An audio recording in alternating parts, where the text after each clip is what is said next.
오늘 여러분과 더불어서 이기는 자라는 주제를 가지고 하나님 말씀 상고하는 시간 갖도록 하겠습니다. 이기는 자, 진자는 모든 어떤 성부에서 맨 끝에 나오는 하나의 어떤 결과물 아니겠습니까? 누가 이겼다, 누가 또 패배했다.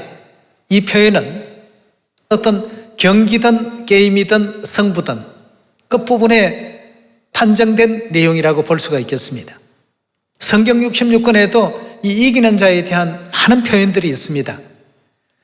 요한계시록 2장 7절을 보면 이기는 자는 생명나무 과실을 먹게 하겠다. 2장 11절에는 이기는 자는 둘째 사망의 해를 받지 않도록 하겠다.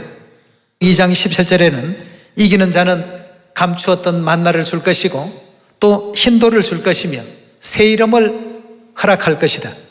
2장 26절에는 이기는 자는 만국을 다스리는 권세를 줄 것이며 새벽별을 줄 것이다. 또 계시록 3장 12절에는 이기는 자는 내 하나님 성전 기둥이 되게 하겠다. 또 새 예루살렘의 이름과 나의 새 이름을 이기는 자에게 줄 것이다. 또 계시록 3장 21절에는 이기는 자는 내 보좌에 함께 앉게 할 것이다.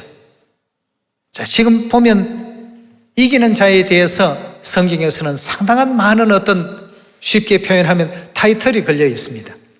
이기는 자들에게는 이러이러한 상급을 허락할 것이다 하고 하나님께서 그렇게 말씀을 주셨는데, 그렇다면 여러분과 저는 끝까지 이기는 자로서, 승리하는 자로서 남을 수 있는 믿음을 소유해야 되지 않겠습니까?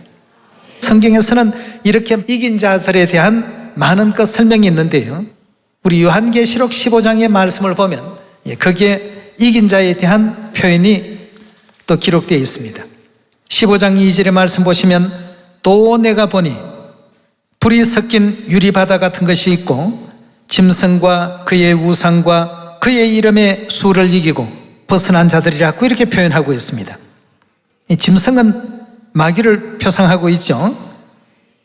그의 우상과 그의 이름의 수를 이기고 벗어난 자들이 유리바닷가에 서서 하나님의 검은고를 가지고 하나님의 종 모세의 노래와 어린 양의 노래를 부르더라고 이렇게 요한계시록에 기록되어 있습니다. 사도 요한은 하나님께서 보여주신 이 내용을 그대로 기록을 해놓았습니다. 자, 그렇다면 여기서 말하는 이 이긴 자들은 어떤 자들일까? 14장으로 잠깐 한번 넘어가 보도록 하겠습니다. 14장 11절입니다. 그 고난의 연기가 세세토록 올라가리로다. 짐승과 그의 우상에게 경배하고 그 이름의 표를 받은 자는 누구든지 밤낮 쉼을 얻지 못하리라 하더라. 즉 지옥 유황불에서 세세토록 고난당한다는 그런 의미죠. 12절입니다. 성도들의 인내가 여기 있나니 저희는 뭘 지키는 자들이라고요? 하나님의 계명과 예수의 믿음을 지키는 자니라 하고 했습니다. 어떤 사단의 미혹과 유혹 가운데서도 끝까지 믿음을 저버리지 아니하고 지키고 이긴 자들에 대해서 성경에서는 굉장히 크게 축복하시는 장면이 나오는데요, 14장 4절입니다. 이 사람들은 여자로 더불어 더럽히지 아니하고 정절이 있는 자라. 어린 양이 어디로 인도하든지 어떻게 하는 자라고요? 따라가는 자며 사람 가운데 구속을 받아 처음 익은 열매로 하나님과 어린 양에게 속한 자들이라고 이렇게 성경은 표현하고 있습니다. 여러분, 우리가 성경 가운데 지금 이기는 자들에 대해서 하는 어떤 장면들을 보고 있습니다.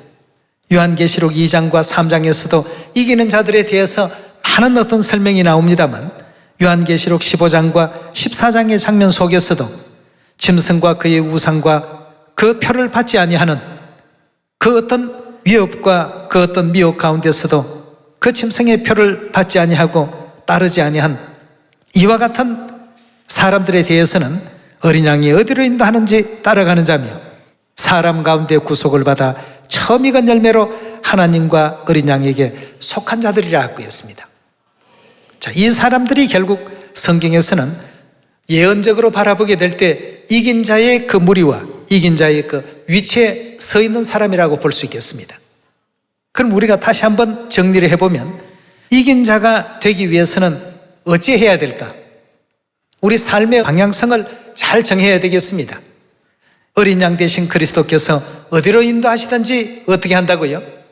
어디로 하는 이 부분은 자기의 어떤 생각과 자기의 판단을, 인간적인 어떤 생각을 개입시키지 않았습니다. 오직 하나님의 뜻이 어디 계신가?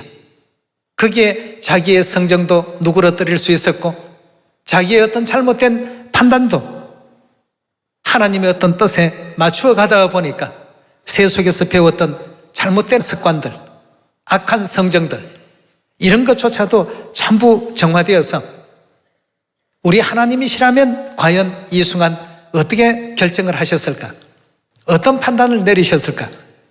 이렇게 해서 하나님을 따라가다 보니까 이 사단은 시험을 걸어서 자꾸만 그 가정을 몰락시키려고 하고 하나님을 멀리하게끔 만들려고 하고 또 교회도 부패시키려고 하고 이렇게 사단은 수많은 어떤 미혹과 유혹의 역사를 가지고 하나님의 백성들에게 어느 시대나 이렇게 덤벼들었습니다만 어느 시대든지 믿음에서 승리하고 믿음에서 이긴 자들은 하나님은 언제나 내 영혼의 주인이십니다.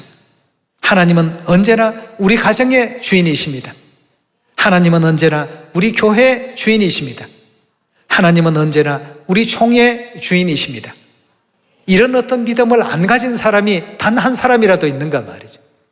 그래서 항상 우리가 무엇을 하더라도 하나님께서 부탁하시고 당부하신 그 일에 성심성의를 다할 수 있는 그런 여러분과 제가 꼭 되셔야 되겠습니다. 예, 오늘 말씀 마치도록 하겠습니다. 감사합니다.